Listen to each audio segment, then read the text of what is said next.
Greetings, ladies and gentlemen. I'm Johnny. I'm Elliot. I'm the indifferent Metroid. All right. And we are the Super Gamer Brothers, and ladies and gentlemen, it is time to go back to the world, or I should say galaxy, of Metroid. So let's begin by reading the instruction manual story. Make of it what you will. In the year 2000 of the history of the cosmos, representatives of many different planets in the galaxy established a congress called the Galactic Federation. There's a congress in space? A successful exchange of cultures and civilization resulted, and thousands of interstellar spaceships ferried back and forth between planets. And a ton of intergalactic racism. When the space pirates appeared to attack the spaceships, the Federation Bureau created the Galactic Federation Police. His name is Thumper? Yeah. A single entity? There are many unknown planets throughout the galaxy. Many of these are the causes of concern to the Galactic Federation. To take care of this, they employ space hunters, the greatest of which is Samus Aran. Where's Boba Fett? Wrong universe. He went to his answering machine.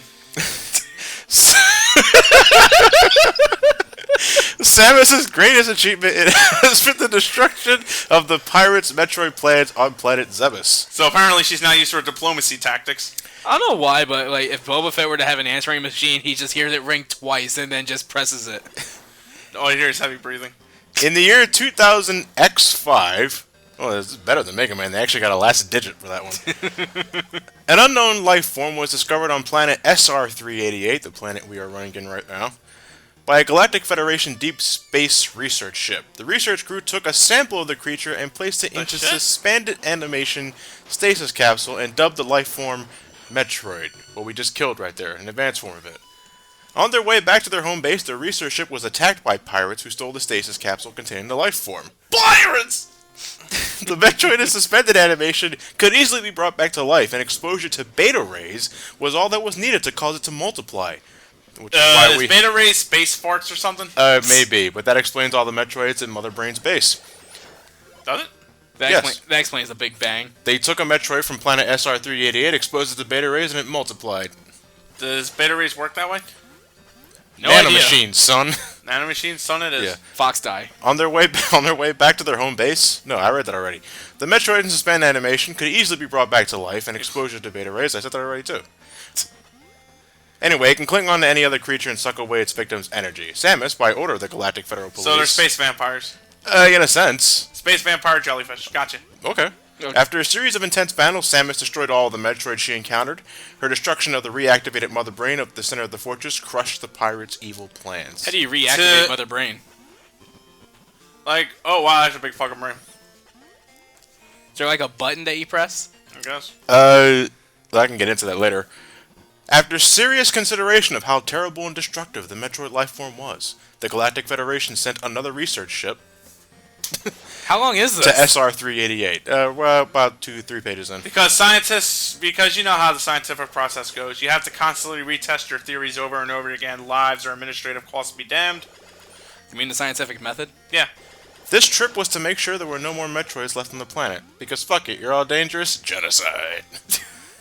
After a short time, the Federation received an emergency notice from the research base. They had lost contact, and the research ship was missing. We never see that research ship, by the way.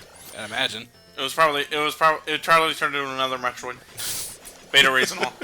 It got destroyed by not caring. The groove of indifference is... A special crew was sent to rescue the ship, but they disappeared too. You know, I think the Galactic Federation's method is just keep sending more forces until we get results. you gotta keep your samples fed, don't you? I guess so. So rumors spread fast. The Metroids were considered a galactic threat. Because, you know, they ate 10 people on a planet in the middle of fucking nowhere. Galactic Federation people. That's the difference here. If it was cave people, why not? Well, Natural selection. What do you mean by Galactic Federation people? So, Privileged white people.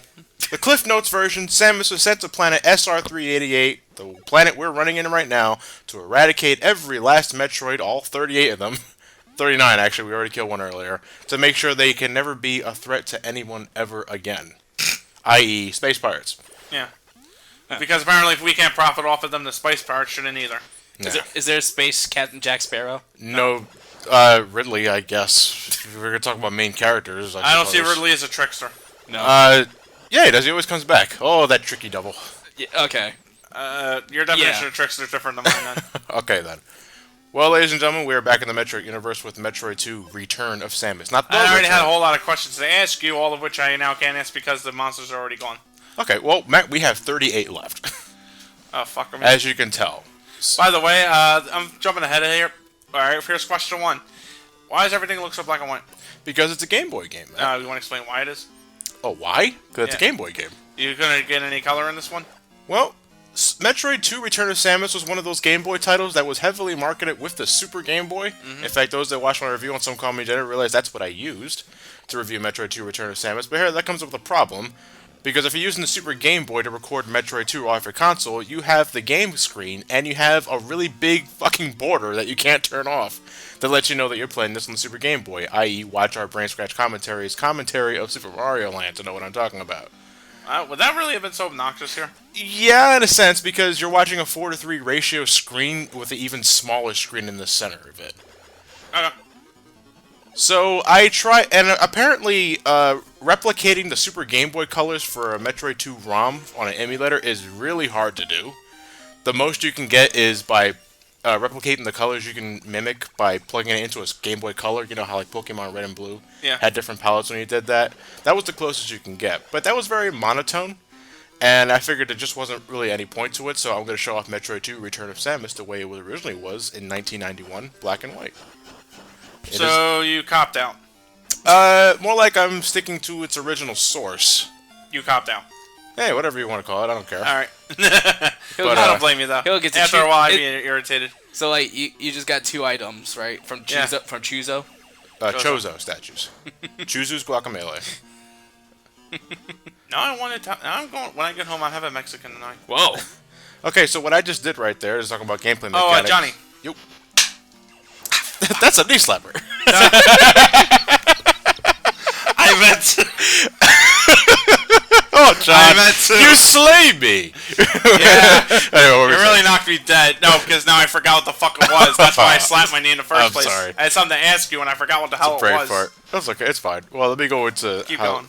what's going on here. Okay, so in terms of the mechanics of the game, there are a few differences, but pretty much the fundamentals are entirely the same. When you begin off, well, Samus doesn't have any of this. Samus doesn't have it. Samus doesn't have famished. I'm famished. Yeah, I'm famished for some Metroid. I thought you were going to call her Vanna. Vanna White. Jesus. But That would make her job a hell of a lot easier to shoot the tiles. I don't know what happened between Metroids 1 and 2 that Samus begins naked. Well, not completely naked. She starts the game off with 30 missiles in her disposal and the Morph Ball. And she has a long beam by default, thank fucking God. But that's it. But she's gotten a bit taller since her NES days. She no longer has that. woman. She no longer has that chicken walk, unfortunately. This was actually one of the favorite things about the NES sprite. It's ominously quiet. I'm cool with that little ambience. Oh yeah, my only exposure of this game was ironically enough a full walkthrough of it, but when I got my Super Game Boy as a kid, it also came with a book called tentatively titled Super Game Boy, where they showed off a few games. Yeah. Which ironically enough was actually also had like a complete walkthrough for some of the games in question, like Link's Awakening and this game. It also came with like a whole bunch of codes you could put in as well to alternate the planets to get a feel out of it. Like its own like color code, their own recommended color codes. The reason for that, and the reason why I brought mention to about the Super Game Boy is one of the reasons why Metroid 2 was heavily. Did you just freeze the fucking fireball? Yeah, I froze the fire. I don't think it's probably energy ball. You can freeze energy, by the way. Okay, so I can freeze energy. Oh, whoa. Yeah, what I did right there, that is called the damage jump. Very easy to do. For some reason, when Samus takes a hit in midair, she can jump in midair again.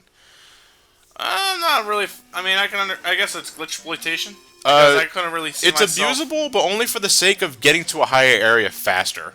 You can't really sequence break in Metroid 2, folks, because of the game's entire design. That would probably fuck you up if you wanted to go hunting for them.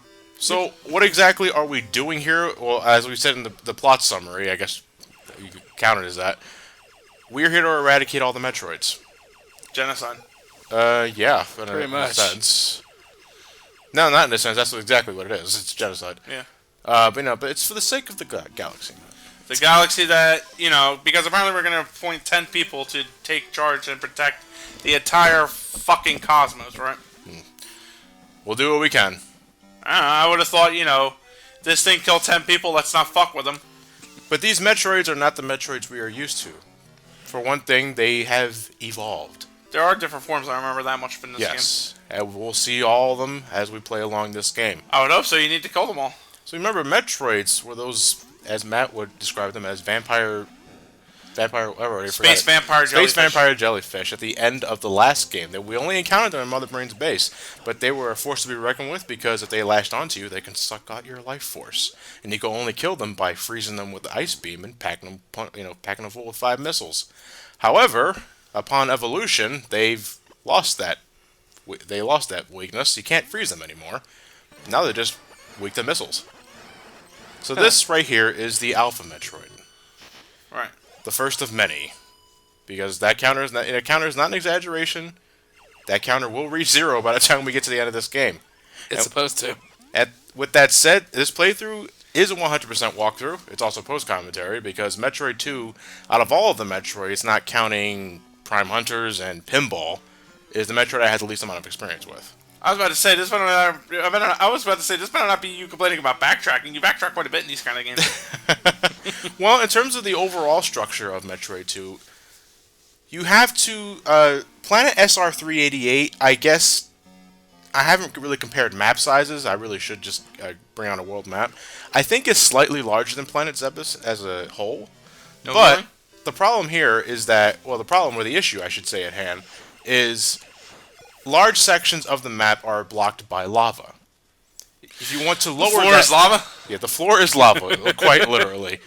In order to gain access to the next area of Planet SR388, you have to kill the set amount of Metroids that are in the area you're in right now. Where's the correlation? What's the correlation? I have no fucking clue. But when you kill all the Metroids in that area, you'll get an earthquake. That earthquake means the next area is open for you to explore.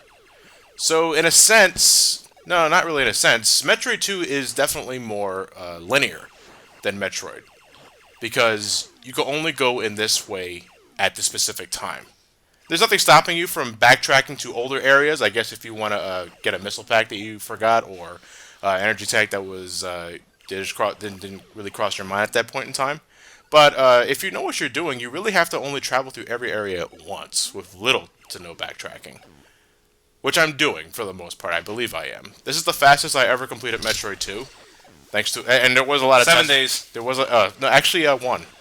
Because I recorded this... I recorded this in the day starting at noon, just thinking I was going to do a test playthrough. And I ended up doing that and recording the game. Huh. Because I figured, why not? Stitch and time saves 9, I guess. Yeah, I suppose so. When you see those eggs that were, I'm guessing, would house the original Metroids, that's where you know when you're going to be close to finding one? Exactly. If you see the shell of a Metroid, that means one is lurking about, and it's up to you to find one. As such, here's one right here. As you can... I believe, despite the pretty obvious weakness of their belly, you can shoot an Alpha Metroid anywhere. Mm-hmm. So you don't have to worry about being precise. Oh, I guess I should get this out of the way, too, because I know people are really going to mention this, too, in the comments. Yes, folks, I am aware of another Metroid remake. That fan-dedicated remake of Metroid 2 that looks wonderful, and I hope it goes without a hitch without getting a cease and desist. But I will not look at it, I will not even consider looking at it until it is finished. As of now, I think it only has, maybe the first 2 areas of Metroid 2 done and completed. And, I'm tempted, but not now. Where's it at? Wait. Is there there's a link. I can link. I can put a link in the description for everyone that's curious about it. And what are these pancake monsters? These are little manta ray enemies. They look like pancakes. Pancakes with eyes. I don't know why, but if this were in color, then I'd imagine it'd be green. I imagine brown. In terms With of the butter. color itself, because I don't remember how many games were specifically programmed to have the Super Game Boy in mind. Because Metroid 2, when you plugged into a Super Game Boy, got specific colors. It got exclusive colors. I was going to call her Metroid. Oh my god. So did Link's Awakening, I believe. But Link's Awakening got Link's Awakening DX. Which was already pre-packaged Game Boy Color. No, DX was the 1998 re-release That's right. for the Game Boy Color. Right. No, but you could also play it on the Game Boy too. But why? if you can already just buy the original. Well, I guess you can do the color dungeon, but I think that only unlocks if you plug it into a Game Boy Color. God help you. I don't remember that dungeon very well enough, but I think. But don't you need the Nova Color Switch to solve puzzles? Yes, you do. But there should be enough of a difference between red and blue. I mean, at least even on a black and white scale, you should be able to tell. No, the because difference. thinking back into it, I think it's some elements of that color dungeon are randomized, so you couldn't guess. You needed to put it in a Game Boy Color to get that to get those upgrades.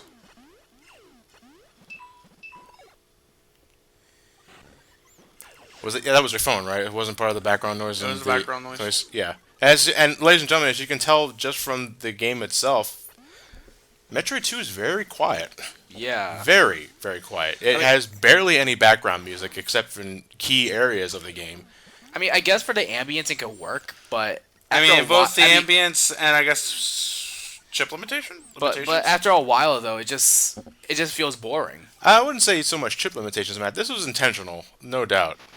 It's just that I don't think you can so much get atmosphere from an 8-bit game. Is it possible? Can you think of any shining examples of a game that was definitely packed atmosphere? 8-bit? Yeah. And that's I bring up 8-bit because that's, to me, I think that's a limitation that you just can't get around if you're going for atmosphere.